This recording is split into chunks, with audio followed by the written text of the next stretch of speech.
Good morning, viewers. Welcome back once again. And today's topic of the day is that which muscle groups can be trained frequently and which muscle groups has to be trained infrequently. I mean to say that are there any muscle groups in the body which can be trained every 24 hours or we need more rest? Yeah, that's true. And if you see from the anatomical point of view, there are a lot of muscle groups in the body. For example, your quadriceps, your calves, and your glutes. They are basically being those kind of muscles which are biomechanically being used every day. Like they are used for locomotion. And for calf muscle, like it also helps in making a person standing upright. And the core muscles, these are all some of the muscles which are basically being used every day. And regard the bicep, your shoulders, your chest, these are some of the muscle groups which we use in our day-to-day life quite infrequently. So they need they have got a lot of fast-twitch muscle fibers, and at the same time they need more rest after you train them. And what I would like to say is that if you really want to develop your lower body, especially your lower limbs, and this kind of muscles basically hardly needs 24 to 48 hours of rest, and you can train lower body every 24 to 48 hours, because the quadricep muscle has got so much of endurance. And the calf muscle can be also trained every 24 hours, because the calf muscle has got 90% of endurance muscle fibers. So this kind of muscle fibers can be trained every 24 hours, and the quadriceps every 48 hours, and the forearm muscles can be trained every day, because the forearm is such kind of muscle which is basically being used every day in our day-to-day life.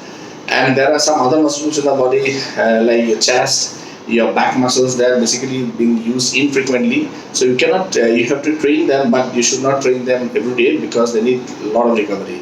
That's why it's a proven fact that all muscles doesn't require same kind of rest. Some muscles need more rest and some muscles need lesser amount of rest. Let's say another example I'm giving you, your neck muscles, your trapezius. Your neck muscle basically is being used every day. So you can train your neck muscles every 48 hours, because your trapezius is such a kind of muscle which helps to keep your neck upright and hold upright, and it helps to keep your neck in the proper posture. So this muscle is basically being used every day. So you can train this muscle every 48 hours. Will not be able to, will not face any neck pain or back pain the next time. And the lower back, again same, the lower back can be trained at least every 48 hours, because the lower back is also kind of muscle which is basically being used quite all the time, even your glutes.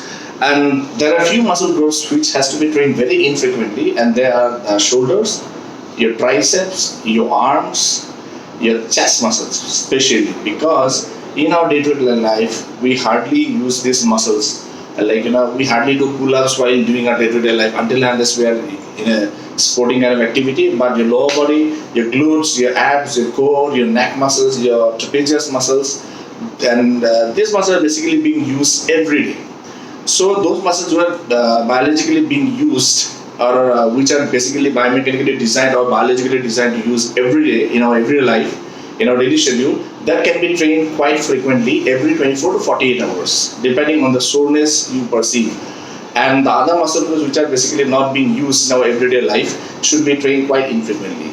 So this is just an example I'm giving you, and in my upcoming video I'll give you more precise information about which muscles need exactly what kind of rest, and how to decide that the muscles is ready, the muscle groups are ready to train again, and how to configure the pain or the perception of pain. Basically the general protocol is using the Likert chart on a scale of 7 to 8. If you are having that kind of pain, then you can train that particular muscle groups immediately or on the next day, because the rate of the Likert chart basically refers to the amount of soreness or pain in the muscle groups which has been trained earlier.